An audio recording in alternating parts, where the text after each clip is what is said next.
NFT का लगता है इस साल विस्फोट सा आ गया है। कला और संगीत से लेकर टैकोस और टॉयलेट पेपर, ये डिजिटल असेट्स 17वीं सदी के एग्जॉटिक डच टुलिप्स की तरह करोड़ों डॉलर में बिक रहे हैं। लेकिन एनएफटीज लायक है या एक प्रचार? कुछ विशेषज्ञों का कहना है कि ये एक बुलबुला है, तो दूसरों का मानना है कि एनएफटी अब हमेशा रहने वाला है और इससे हमेशा के लिए निवेश बदल जाएगा। तो बने रहिए इस वीडियो में शुरू से अंत तक जानने के लिए ये एनएफटी क्या है। और हां, हमें सब्सक्राइब करना और बेल आइकॉन दबाना ना भूलें।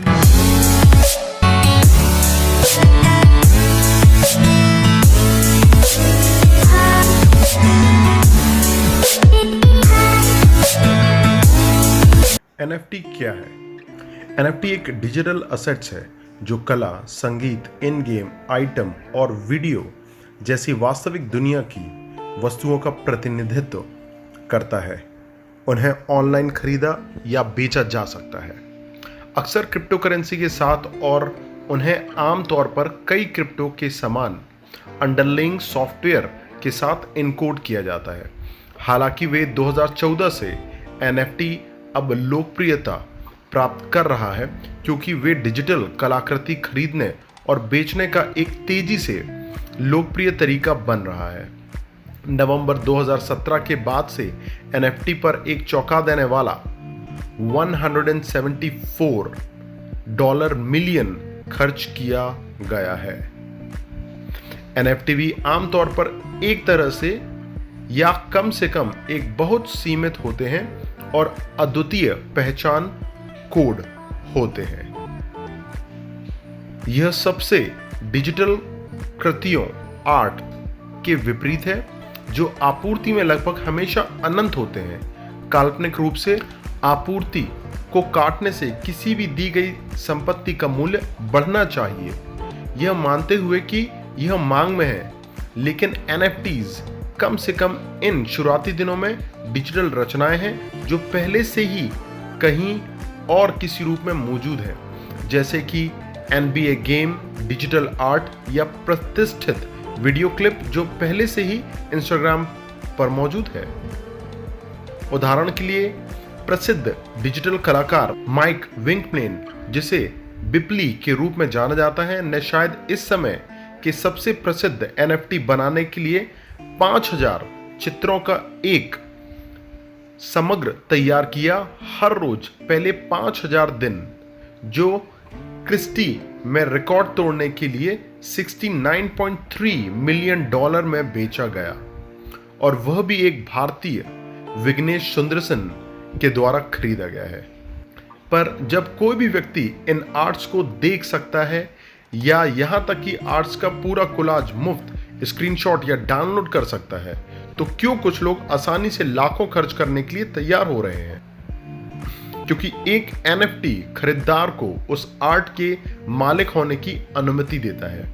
इतना ही नहीं, इसमें बिल्ट इन ऑथेंटिकेशन होता है जो मालिकाना हक के सबूत के तौर पर काम करता है। क्रिप्टो करेंसी से एनएफटी कैसे अलग है? एनएफटी का मतलब नॉन फंजिबल टोकन्स है।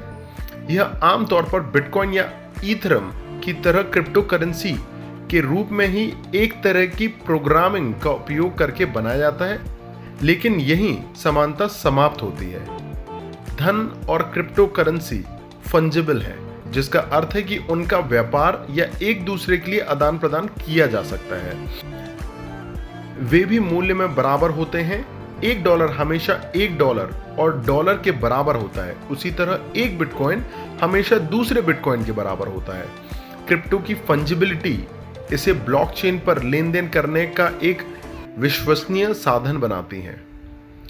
एनएफटीज अलग हैं। प्रत्येक के पास एक डिजिटल हस्ताक्षर होता है जो एनएफटी एक दूसरे के लिए या उसके बराबर आदान प्रदान करना असंभव बनाता है, इसलिए इसे नॉन फंजिबल कहते हैं। एनएफटी कैसे काम करता है? एनएफटी एक ब्लॉकचेन पर मौजूद है जो एक वितरित सार्वजनिक खाता है जो लेन देन को रिकॉर्ड करता है। आप शायद ब्लॉकचेन से सबसे अधिक परिचित हैं क्योंकि अंडरलाइंग प्रक्रिया जो क्रिप्टो करेंसी को संभव बनाती है। विशेष रूप से NFTs पर इथीरियम ब्लॉकचेन पर आयोजित किया जाता है, हालांकि अन्य ब्लॉकचेन इन्हें भी समर्थन देते हैं। NFT डिजिटल वस्तुओं से ढला है जो मूर्त और अमूर्त वस्तुओं दोनों का प्रतिनिधित्व करता है, जिसमें शामिल है art, GIFs, videos and sports highlights, collectibles, virtual avatars and video game skins, designer sneakers, music, यहां तक कि ट्वीट्स भी शामिल है। ट्विटर के सह संपादक जैक डॉर्सी ने अपने पहले ट्वीट को $2.9 मिलियन से अधिक के लिए NFT के रूप में बेचा है। मूलतः NFTs फिजिकल आइटम की तरह हैं, केवल डिजिटल रूप में। तो बजाय दीवार पर लटकाने वाली एक वास्तविक ऑयल पेंटिंग एक डिजिटल फाइल हो जाती है और खरीदार को एक्सक्लूसिव ओनरशिप राइट्स भी मिलते हैं। एक NFT का एक समय में केवल एक मालिक हो सकता है। NFT का अनूठा डेटा उसके स्वामित्व को स्थापित करना और मालिकों के बीच स्थानांतरित करना आसान बनाता है। मालिक या निर्माता उसके अंदर विशिष्ट जानकारी भी स्टोर कर सकते हैं। उदाहरण के लिए कलाकार NFT के मेटा डेटा में अपने हस्ताक्षर को शामिल करके अपनी कलाकृति पर हस्ताक्षर कर सकते हैं। NFT का क्या यूज है? ब्लॉकचेन टेक्नोलॉजी NFT कलाकारों और कंटेंट क्रिएटर्स को अपने आर्ट से कमाई करने का एक अनूठा अवसर प्रदान करता है। उदाहरण के लिए कलाकारों को अब अपनी कला बेचने के लिए गैलरीज या नीलामी पर निर्भर नहीं रहना पड़ता। इसके बजाय कलाकार इसे सीधे उपभोक्ता को NFT के रूप में बेच सकता है, जो उन्हें अधिक मुनाफा रखने देता है। इसके अलावा कलाकार को रॉयल्टी भी मिलती है, ताकि जब भी उसकी कला किसी नए मालिक को बेची जाती है तो उन्हें बिक्री का प्रतिशत प्राप्त हो जाता है। यह एक आकर्षक विशेषता है, क्योंकि कलाकारों को आमतौर पर उनकी कला को पहली बार बेचे जाने के बाद भविष्य की आय प्राप्त नहीं होती है। यहां तक कि स्नूप डॉग और लिंडसे लोहन जैसी हस्तियां NFT में सवार हो चुकी हैं। NFTs कैसे खरीदें? यदि आप अपना स्वयं का NFT संग्रह शुरू करने के इच्छुक हैं, तो आपको कुछ प्रमुख चीजें प्राप्त करनी होंगी। सबसे पहले आपको एक डिजिटल वॉलेट प्राप्त करना होगा जो आपको NFT और क्रिप्टो करेंसी स्टोर करने की अनुमति देता है।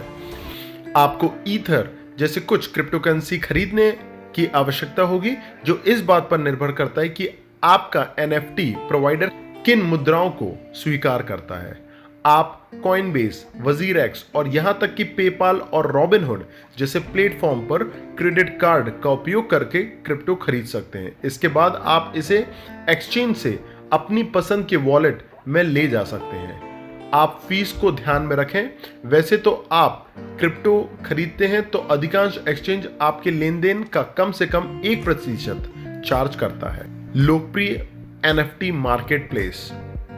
एक बार जब आप अपना वॉलेट सेटअप और फिलअप कर लेते हैं तो खरीदारी करने के लिए NFT साइटों की कोई कमी नहीं है। वर्तमान में सबसे बड़ा NFT बाजार है OpenSea.io।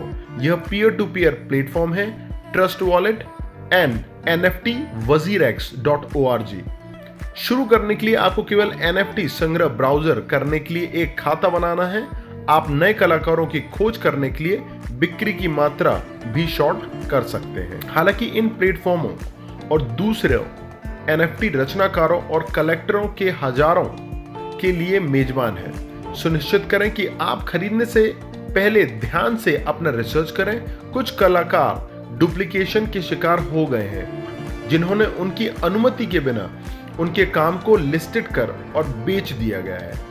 इसके अलावा रचनाकारों और NFT लिस्टिंग के लिए सत्यापन प्रक्रिया प्लेटफॉर्मों पर प्रॉपर नहीं है। क्या आपको NFT खरीदना चाहिए? NFTs एक जोखिम भरा है क्योंकि उनके भविष्य अनिश्चित है। दूसरे शब्दों में NFT में निवेश करना काफी हद तक एक व्यक्तिगत निर्णय है। यदि आपके पास अतिरिक्त पैसे हैं तो यह विचार करने लायक हो सकता है, खासकर यदि कोई NFT आपके लिए महत्वपूर्ण है। लेकिन ध्यान रखें, एक NFT का मूल्य पूरी तरह से इस बात पर आधारित है कि कोई और इसके लिए भुगतान करने को तैयार है। लेकिन अगर आप सही शोध के बाद NFT में निवेश करते हैं तो भविष्य में इसके मूल्य में होने वाली वृद्धि से आप अच्छा लाभ भी कमा सकते हैं। तो आशा करता हूं आपको हमारा व्लॉग पसंद आया होगा, तो इसे लाइक करना, शेयर करना ना भूलें। धन्यवाद। बनी रहिए हमारे साथ नई जानकारी के लिए वर्चुअल वर्ल्ड की। दिस इज स्वप्न चतुर्वेदी साइनिंग ऑफ।